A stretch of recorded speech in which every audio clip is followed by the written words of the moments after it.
کہ تم لوگوں نے گمان کر لیا ہے ان یترکو کہ انہیں چھوڑ دیا جائے گا, ٹیسٹ نہیں کیا جائے گا, ان یقولوا آمنا کہ انہوں نے کہا کہ یا اللہ آمنا ہم مسلمان ہیں, یا اللہ ہم ایمان لے آئے. ہم سب کہتے ہیں ہم ایمان لے آئے اور ہم سب کلیم کرتے ہیں اشہد ان لا الہ الا اللہ واشہد ان محمد رسول اللہ. اللہ کہتے ہیں کہ لوگوں نے کیا سوچ لیا کہ وہ جب کہیں گے کہ آمنا ہم ایمان لے آئے, ہم مانتے ہیں کہ تو رب ہے, ہم مانتے ہیں کہ محمد صلی اللہ علیہ وسلم اللہ کے نبی ہیں, وہم لا یفتنون ہم انہیں ٹیسٹ نہیں کریں گے اس بات پہ کہ وہ کتنے سچے ہیں اپنے قول میں.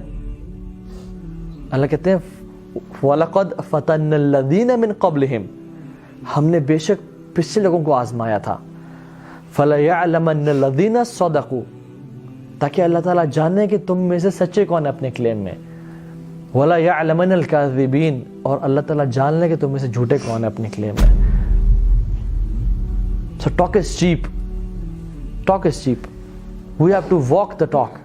جو بولتے ہیں وہ کر کے دکھانا پڑے گا. صحابہ کلیم نہیں کرتے بڑے بڑے بیانات یا بڑے, ہمیں تو گھنٹے کے یہاں پہ لیکچر ہوتا ہے. اللہ کے نبی ان کو 15-20 منٹ کا درس دیتے ہیں اور وہی کافی تھا ان کو دنیا فتح کرنے کے لیے. ان کے بیانات لمبے لمبے نہیں تھے, ان کے اعمال لمبے لمبے تھے. ہمارے کیا ہوتے ہیں لیکچرز لمبے لمبے اور عمل بالکل ہی ختم. انا للہ و انا الیہ راجعون. ہم سب کا یہ حال ہے.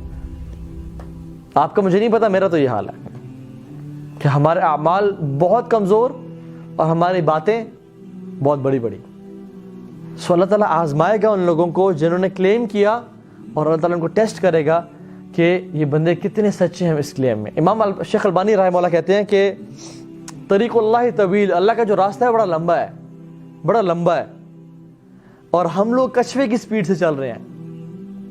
اللہ تعالیٰ ہم سے ڈیزائر نہیں کرتے کہ ہم ڈیسٹینیشن تک پہنچ جائیں.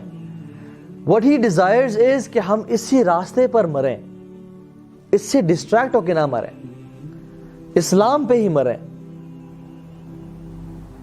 شیطان کے راستے پہ نہ مریں, شیطان کی اطاعت کرتے کرتے نہ مریں, حزب و شیطان میں بن کے نہ مریں بلکہ حزب اللہ میں رہیں. اللہ نہیں چاہتے کہ ہم اسی دنیا میں جو ہے نا پرفیکشن اچیو کر لیں, because no body is perfect. ہر انسان گناہ گار ہے اور سب سے بہتر گناہ گار وہ ہیں جو توبہ کرنے والے ہیں. اللہ سبحانہ وتعالی wants us to keep working on this. لگے رہو, غلطی ہو جائے توبہ کرو, واپس آ جاؤ, غلطی ہو جائے توبہ. stubbornness اللہ کو پسند نہیں ہے. اللہ کے خلاف بغاوت, اللہ کے خلاف جرأت, یہ اللہ کو پسند نہیں ہے. وہ رحمان رحیم ہے, یہ اس کی کمزوری نہیں ہے, یہ اس کی صفتیں ہمیں قریب کرنے کے لیے ہے. یہ گناہوں کے لیے دروازہ نہیں ہے, یہ بلکہ اللہ کی طرف پلٹنے کا دروازہ ہے. ہم نے کیا سمجھ لیا, یہ گناہوں کا دروازہ ہے, گناہوں کے لیے ایک ڈور اوپننگ ہے.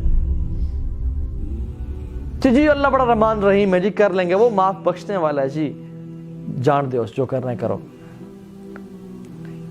اس کا مطلب یہ نہیں تھا کہ رحمان رحیم تم جو مرضی کرنا ہے کرو. اس کی صفتیں ہمیں قریب لانے کے لیے, مایوسی سے بچانے کے لیے. ہم نے اس کو بہانہ بنا لیا گناہوں کے لیے. ہمیشہ اپنی سوچ کو ایویلویٹ کیا کریں, کیا یہ تھاٹ میری تھی یا یہ شیطان کا وسوسہ تھا.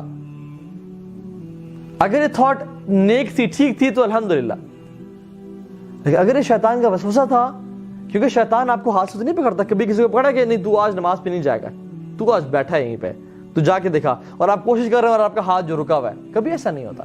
یہ ہماری اپنی سوچ نہیں ہوتی. we think this we are thinking, لیکن this is actually شیطان who is whispering in our ear کہ پیچھے ہو جا until unless وہ نماز سے چھڑواتا ہے, پھر پہلے جماعت سے چھڑواتا ہے, پھر گھر میں نماز سے چھڑواتا ہے, ڈیلے کرا دے کے قضا کرواتا ہے, پھر 5 نمازیں قضا کرواتا ہے, اور الٹیمیٹلی اپنے راستے پہ لے جاتا ہے.